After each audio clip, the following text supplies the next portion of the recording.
여러분 반갑습니다. 우리 성도님들의 성경 통독 가이드를 위한 통성경학교 교재는 통성경 길라잡이로 우리가 공부를 합니다. 성경을 통으로 어떻게 하면 손에 쥘 수 있게 할 수 있을까? 그를 위해서 구조를 7트랙과 몇 마당이죠? 20마당, 그리고 전체를 52가로 이렇게 정리할 때 성경을 통으로 우리가 손에 쥘 수가 있을 것이다. 그래서 지금까지 우리는 제1트랙 모세 오경 지금 진행 중에 있고, 그 중에서도 20마당 가운데 5번째 마당 천년 모범되는 다윗에 대해서 우리가 말씀을 나누고 있고, 그리고 괄호는 지금 현재 52가에서 오늘 15가를 공부하게 되겠습니다. 이런 흐름을 좀 잘 염두에 두시면 좋겠습니다. 자, 15가 하나님의 종 다윗, 왕 다윗이라기보다는 하나님의 종 다윗을 강조하고 있다는 것. 왜? 제사장 나라에서는 인간 왕 다윗보다 더 중요한 게 하나님의 종으로서 바르게 서는 것이 중요하기 때문일 것입니다.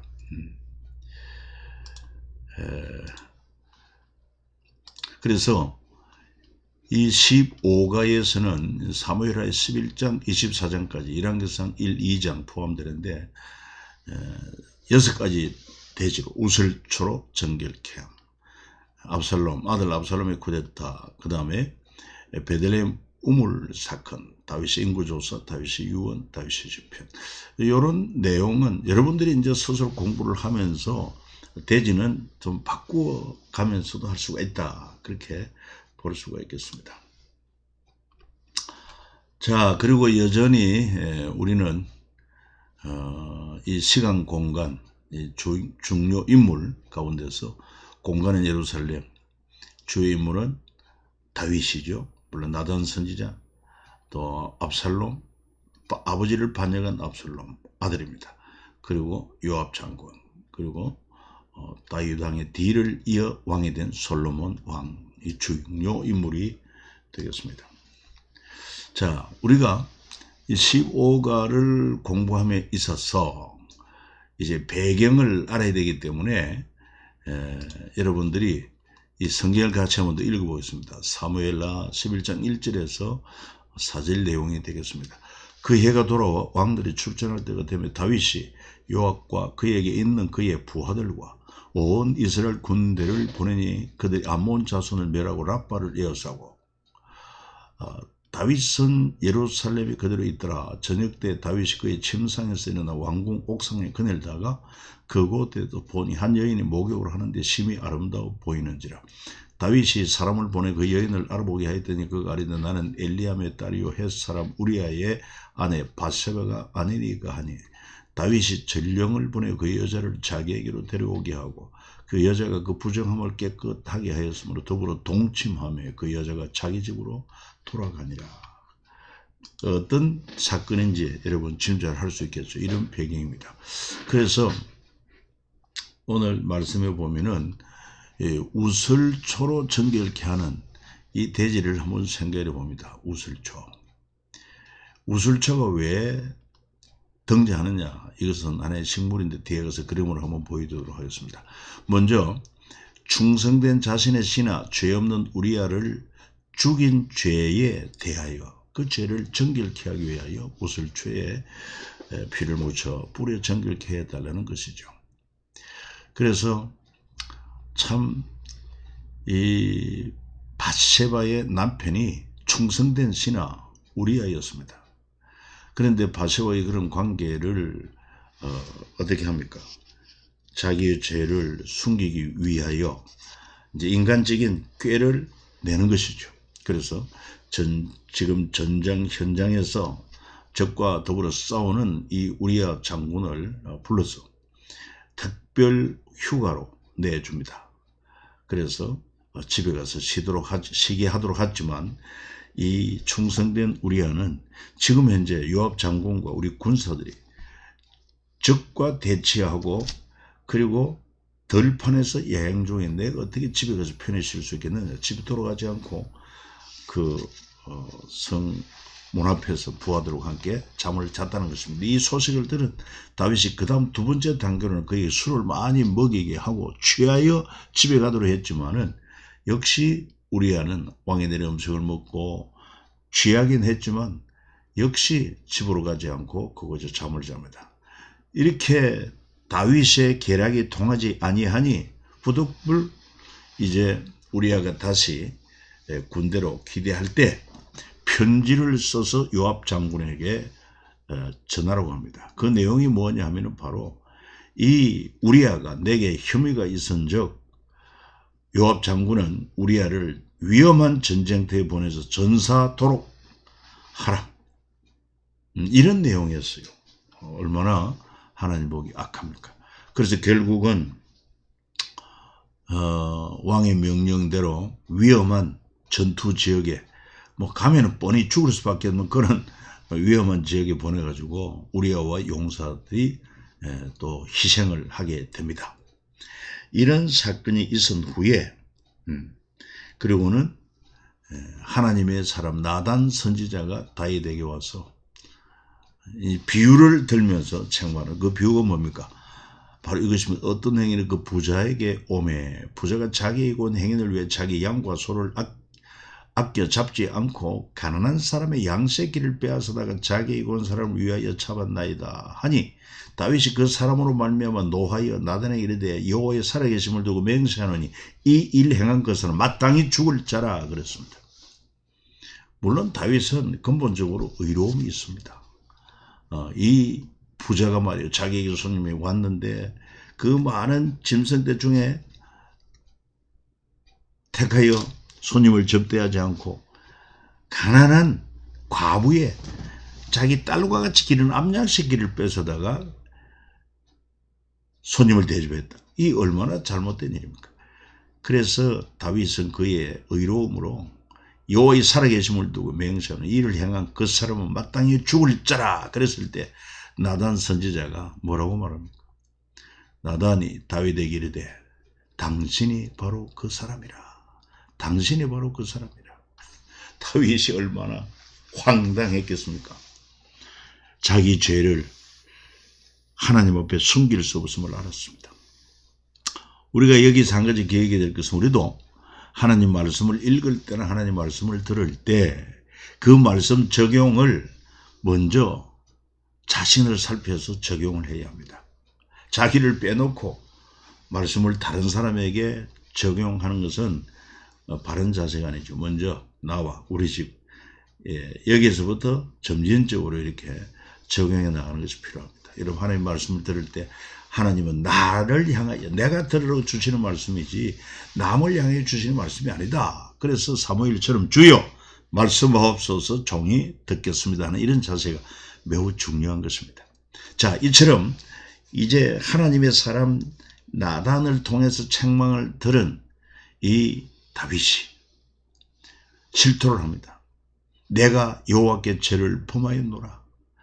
나단이 다윗에게 말해 여호와께서도 당신의 죄를 사하셨으니 당신이 죽지는 아니하려니와.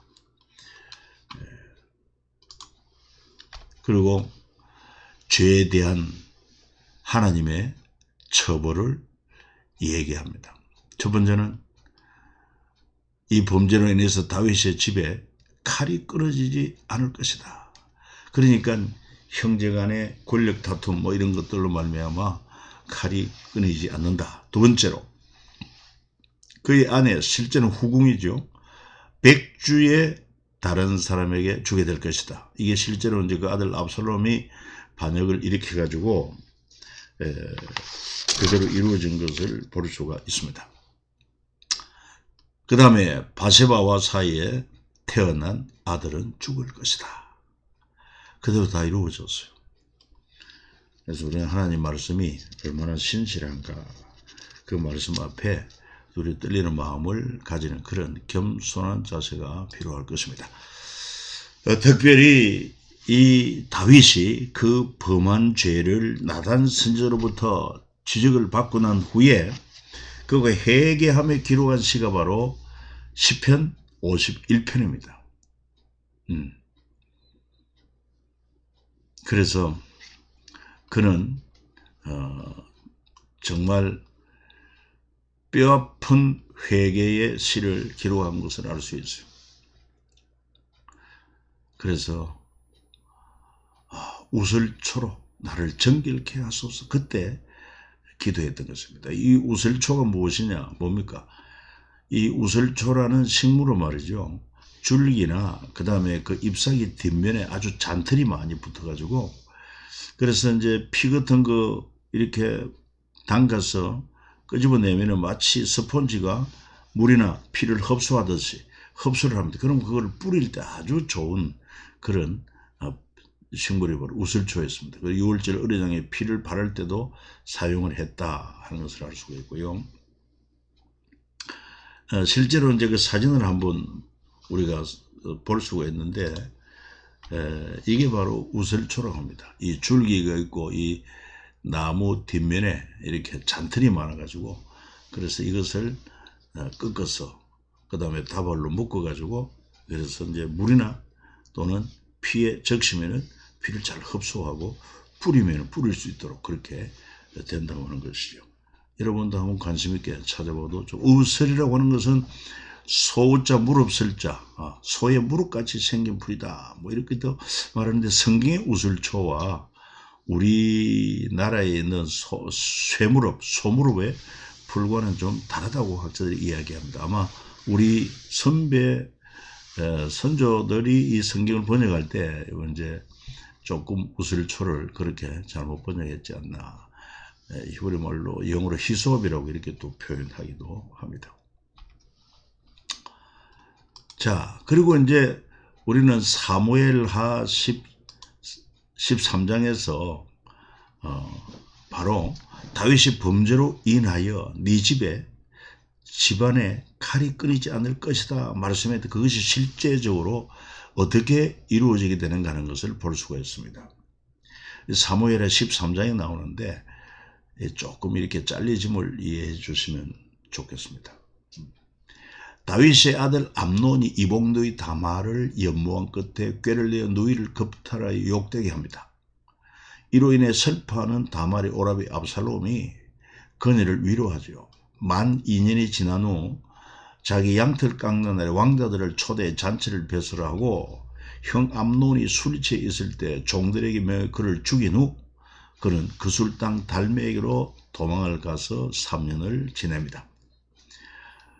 3년을 지내는 동안 아버지도 그 아들의 죄가 괘씸하지만 역시 이미 사건은 지난 것이고, 특별히 압살롬을 또 다윗이 좋아했어요.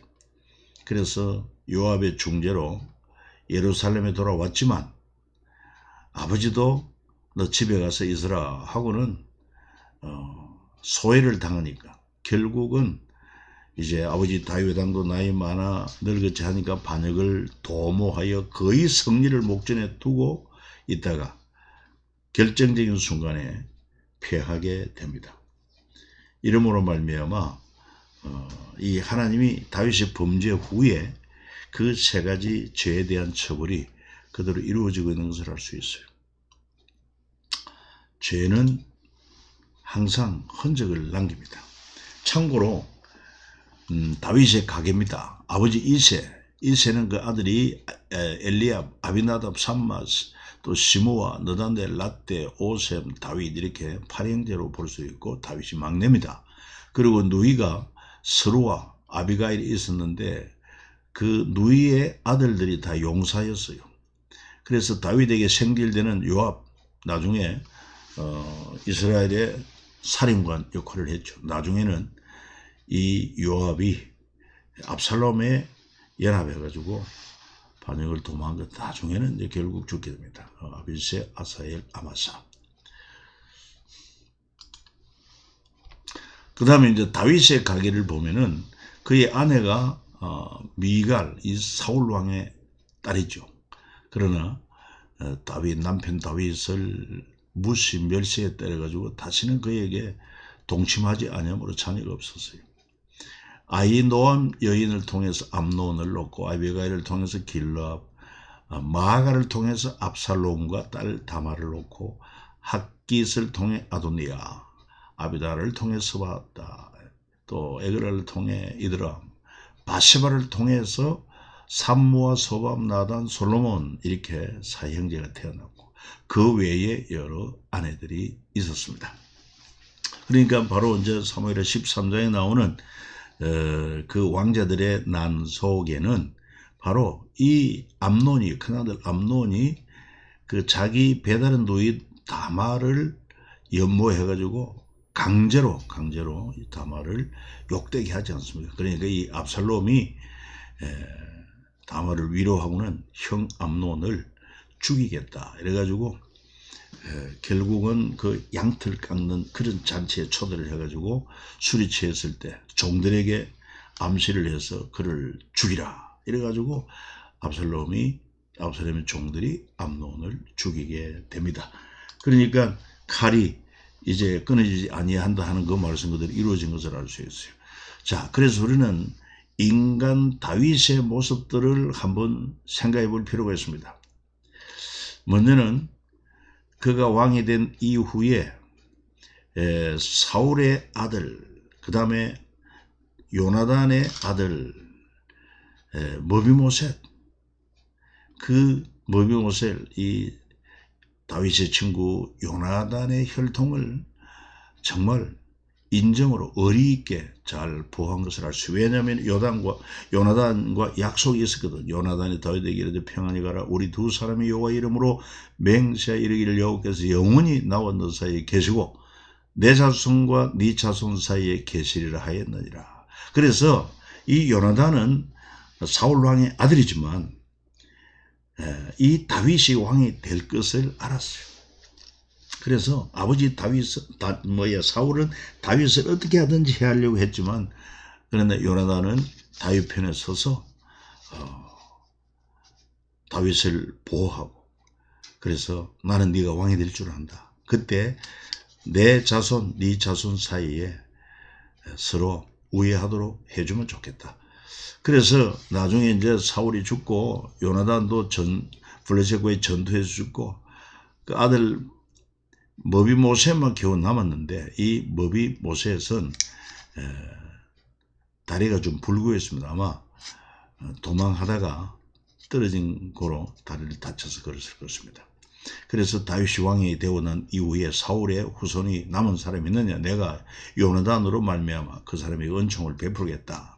그래가지고 이 머비모셋을 만나게 되고 그래서 그에게 위로하고 또 네 아버지 요나단으로 말미암아 네게 은총을 베풀겠다. 내가 네 할아버지 사울 왕의 모든 밭을 다 네게 돌아주고 또 너는 항상 내 상에서 떡을 먹을지니라. 참 엄청난 파격적인 그런 대우를 한 것을 알 수가 있습니다.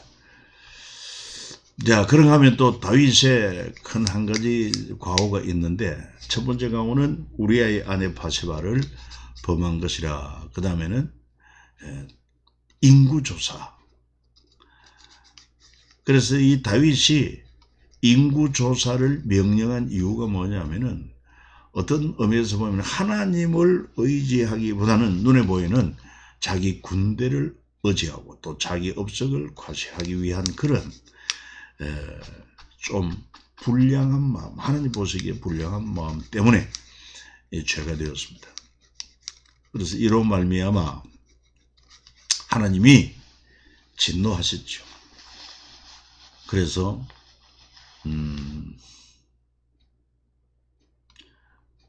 회개합니다. 다윗이 백성을 조사한 후 그 마음에 자책하고 다윗이 여호와께 아뢰되 내가 이 일을 행함으로 큰 죄를 범하였나이다.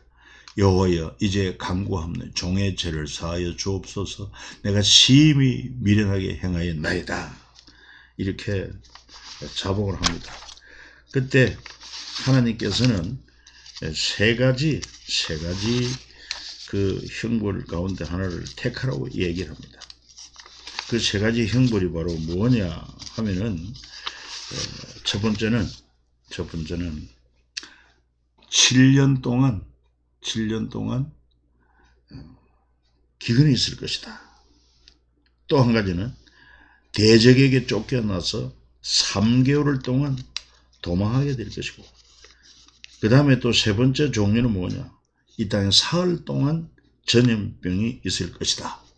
그 중에 하나를 택하라고 했을 때 다윗은 내가 사람의 손에 빠지기보다는 하나님의 손에 빠지기를 원합니다. 그래서 그 하나님 앞에 죄를 회개한 장소가 오르난의 타작마당인데, 이 오르난 타작마당 이후에 솔로몬 성전 건축 장소가 됩니다. 또 아울러 뿐만 아니라 아브라함이 그 아들 이삭을 바쳤던 모리아산 역시 같은 산이 되겠습니다. 그래서 이 다윗의 인구조사는 하나님을 의지하기보다는 눈에 보이는 사람, 자기 군대를 의지하려고 하는 이러한 마음에서 하나님의 진노를 사게 되었다. 하나님이 이처럼요, 다윗을 그렇게 끔찍이 사랑하면서 우리 주님처럼 베드로에게 찾아와서 뭐라고 말했습니까? 요한의 아들 시몬아, 네가 이 사람들보다 나를 더 사랑하느냐? 어떤 사람, 어떤 세상의 무엇보다도 나를 더 사랑하느냐? 그걸 하나님이 원하십니다. 그래서 우리에게 주신 최고의 계명도 뭡니까? 마음을 다하고 뜻을 다하고 성품을 다하여 주 너의 하나님을 사랑하라. 이것이 크고 첫째되는 계명이다. 그리고 또 여러분, 우리가 하나님을 참으로 사랑한다고 하면 그 사랑하는 증거가 뭐겠습니까? 그건 바로 요한복음 14장 21절에 나오는 것처럼 내 계명을 가지고 지키는 자가 나를 사랑하는 자다. 그렇게 말씀했어요. 그러니까 하나님 말씀을 바로 알고 그 말씀을 지켜 순종하는 자가 참 하나님을 사랑하는 증거가 된다 하는 것도 우리가 기억해야 되겠습니다. 그리고 인간 다윗의 가장 월등한 모습이라면, 탁월한 모습이라면 자기를 왕으로서 내세우기보다는 나는 하나님의 종이다 하는 고백, 이것이 하나님 보시기에 참 탁월한 다윗의 자세였어요. 왕이라면은 인간 중에서는 최고의 높은 위치에 있지 않습니까? 그러나 다윗은 자기가 최고의 자리에 앉는 것이 아니라 자기를 택하시고 자기를 왕으로 삼으신 그분이 하나님이시다 하는 것을 알고 나는 하나님 앞에 종에 불과합니다. 이 종이라고 하는 것은요, 어떤 위치입니까?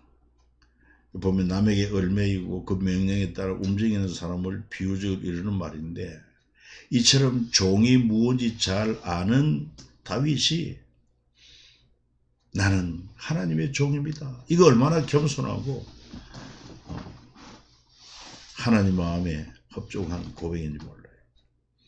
특별히 신약에 와서 보면은 사도 바울이 자기를 소개할 때 예수 그리스도의 종 나 바울은, 자기가 하나님과 예수 그리스도의 종이라고 그렇게 고백하는 것을 알 수가 있습니다. 우리도 두말할 것도 없이 나는 하나님의 종입니다. 하나님을 사랑합니다. 하나님을 떠나서는 나는 아무 존재가 아닙니다. 이런 고백 한번 해보고 싶지 않습니까? 자, 마지막으로 이제 우리가 살펴볼 것은 다윗의 유언입니다.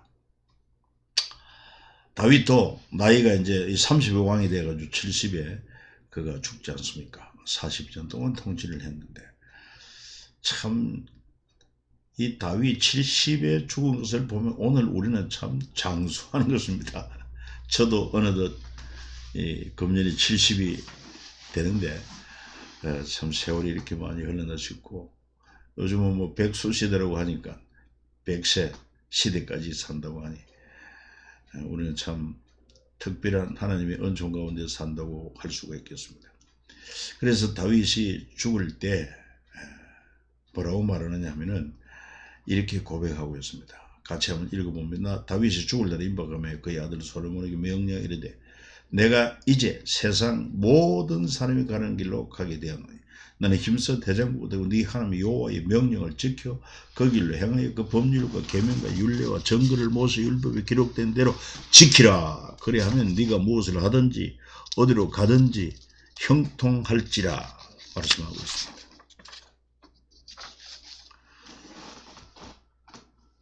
얼마나 멋진 유언인지 모릅니다. 다시 한번 봅시다.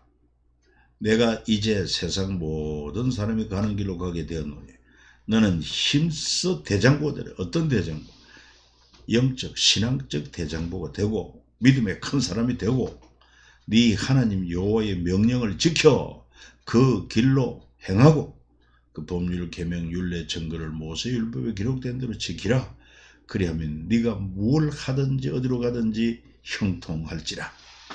우리의 이 자녀들에게 남길 그런 영적 유언이 되었으면 좋겠습니다. 그래서 신앙적 유언은 힘써 대장보 되라. 하나님 법을 지키는 통치자가 되라. 그래서 중요합니다. 그리고 미국의 대통령들은요, 취임식할 때 꼭 성경에다가 손을 얹고 그렇게 선서를 하지 않습니까? 하나님의 통치를 받고 하나님의 법에 따라서 그래서 통치하겠습니다. 이 나라의 왕으로서 하나님이 이 나라의 왕으로서 우리를 도와주소서 하는 그런 자세. 그 다음에 정치적 유언으로는 아들 솔로몬의 집권 초기 현실 정치 극복을 잘할 수 있는 노하우를 얘기해 줍니다.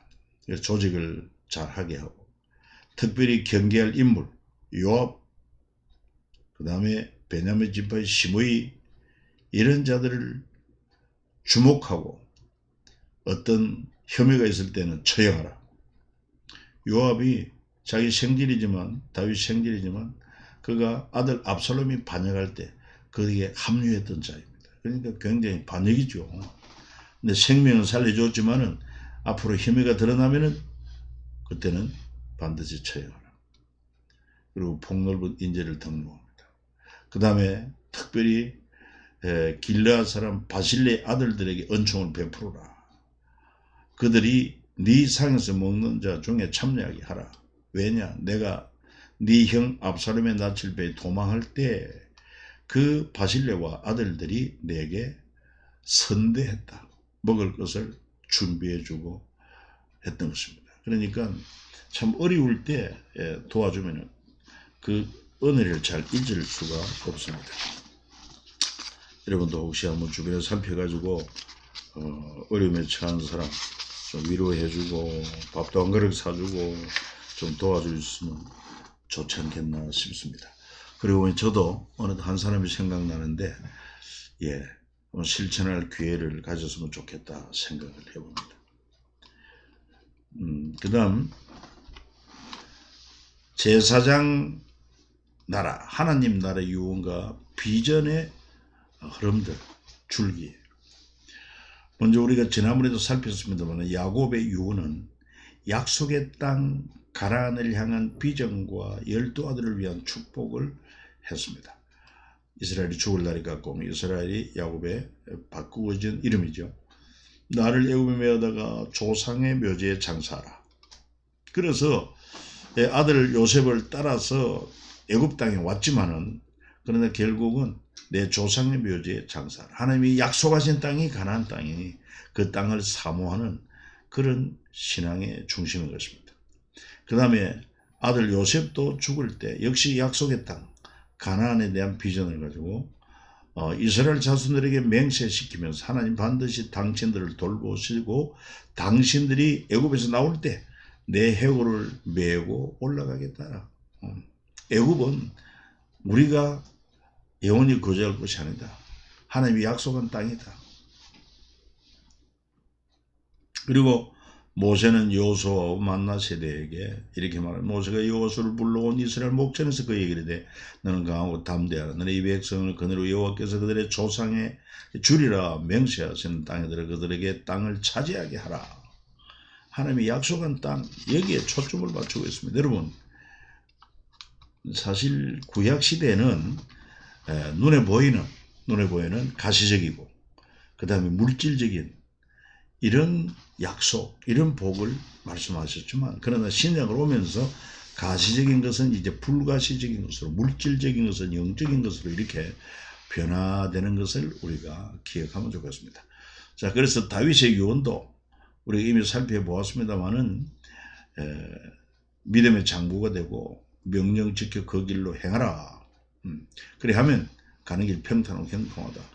아들 솔로몬도 결과적으로 뭐 아들을 위해서도 이 전도서를 뭐 기록도 하고 잠언서를 기록도 했는데, 우리 인생들에게 주는 그런 유언과도 그렇습니다. 자신의 생애를 다 이야기하고 결론은 하나님을 경외하고 그 명령들을 지키라. 이것이 모든 사람의 본분이다. 하나님은 모든 행위와 모든 엄밀한 일을 선악간에 심판하신다. 우리 잘 기억해야 되겠습니다. 전도서 12장 13절 14절 이래 결국을 다 들었으니 하나님을 경외하고 그 명령을 지키라. 이게 떠나면은 헛되면 다 헛되고 말 수밖에 없어요. 그래서 이 하나님을 경외하고 그 명령을 지키는 것이 모든 사람의 본분 마땅히 행할 도리다. 왜? 하나님은 모든 행위와 모든 엄밀한 일을 선악간에 반드시 심판하십니다. 행한 대로 갚으십니다. 예수님의 지상명령은 또 뭘까요? 그분의 마지막 유언과 같은 지상명령. 오직 성령 너희에게만 너희 권능을 받고 예루살렘 곧 유대 사마리아 땅 끝까지를 내 증인이 되리라 하시니라. 우리 예수님은 뭐 독신으로서 자녀가 없으니까 그 제자된 제자들에게, 오늘 우리에게 이런 유언과 같은 말씀을 남겼습니다. 어떻게 하라고요? 땅 끝까지 복음으로 정복하라. 여러분, 전도의 삶을 살아야 되겠습니다. 그리고 바울의 유언도 마찬가지입니다. 나의 떠날 시각이 가까웠도다 하고는 내가 선한 싸움 싸우고 나의 달리갈 길을 마치고 믿음을 지켰으니, 세 가지. 선한 싸움 싸웠다, 달리갈 길을 마쳤다, 믿음을 지켰다. 그래서 이제 후로는 나를 위하여 의의 멸류관이 예비되었으므로 죽어도 이로운 재판장이 그날에 내게 주실 것이며, 확신입니다. 반드시 살아계신 주 의로운 재판장이 그날에 내게 주실 것이며 내게만 아니라 주의 나타남을 사모하는 모든 자에게노니라. 그래서 준비된 멸류관 남겨진 부탁이라는 이런 마당 노래 보면은 그 마당이 나오죠. 이걸 우리 같이 바라봐야 하질 않겠습니까? 예. 그리고 이제 마지막으로 우리가 한번 생각해 보는 다윗의 시편. 시편은 정말 아름다운 시입니다. 뭐 많은 다윗의 시가 성경에 기록되어 있는데, 다윗의 시편에 그 중에 대표적으로 이렇게 조 박사님 뽑은 것을 우리 같이 한번 읽음으로 마무리하면 좋겠습니다. 시편 8편 1절에 여호와 우리 주여, 주의 이름이 온 땅이 어찌 그리 아름다운지요, 주의 영광이 하늘을 덮었나이다. 시편 19편 14절 나의 반석이시요 나의 구속자이신 여호와여, 내 입의 말과 마음의 묵상이 주님 앞에 연락되기를 원하나이다. 항상 이 믿음으로 우리가 말하고 행동하면 좋지 않겠습니까? 마음의 생각을 하고. 그 다음에 여호와는 나의 목자시니 내게 부족함이 없으리로다. 시편 23편 젊은 사자는 궁핍하여 줄일지라도 여호와를 찾는 자는 모든 좋은 것에 부족함이 없으리로다. 내가 여호와를 기다리고 기다렸더니 귀를 기울이사 나의 부르짖음을 들으셨도다. 나를 기가 막힐 웅덩이와 수렁에서 끌어올리시고 내 발을 반석 위에 두서 내 걸음을 견고하게 하셨도다. 그렇습니다. 사울에게 10년 동안 쫓겨 다니면서 기가 막힐 웅덩이와 수렁에서도 우리 주님 붙들어 주시고 끌어올리셔서 반석 위에 세우시고 견고케 하시는 하나님. 우슬초로 나를 정결하게 하소서. 내가 정하리이다. 나의 죄를 씻어 주소서. 내가 눈보다 희리이다. 내 영광아 깰지어다. 비파야 수금아 깰지어다. 내가 새벽을 깨우리로다. 한날을 주시는 분이 하나님이신데 그날을 우리에게 주시면서 주님이 바라시는 것, 먼저 우리 입술을 열어 찬양하기를 원할 것이고, 우리가 눈을 열어 귀를 열어 그분의 말씀을 듣기를 원하실 것이고, 그리고 하나님을 먼저 찬송하기를 원하실 것이고, 그래서 첫 시간 새벽을 우리 믿음의 사람들은 깨우는 것이 중요합니다. 나의 영혼이 잠잠히 하나님만 바라며 나의 구원이 그에게서 나오는도다. 오직 그만이 나의 반석이요 나의 구원이시요 나의 요새이시니 내가 크게 흔들리지 아니하리로다. 여러분, 정말 우리가 든든한 것은 세상에 있는 것이 아닙니다. 우리 주님이 우리의 반석 되는 것처럼 우리도 우리 하나님, 우리 주님을 나의 삶의 반석으로 삼고 우리 주님 위에 내가 서지 않으면은 세상의 그 무엇도 나를 안전하게 지켜줄 수 없다, 행복해 할 수 없다, 믿음을 가져야 될 것입니다.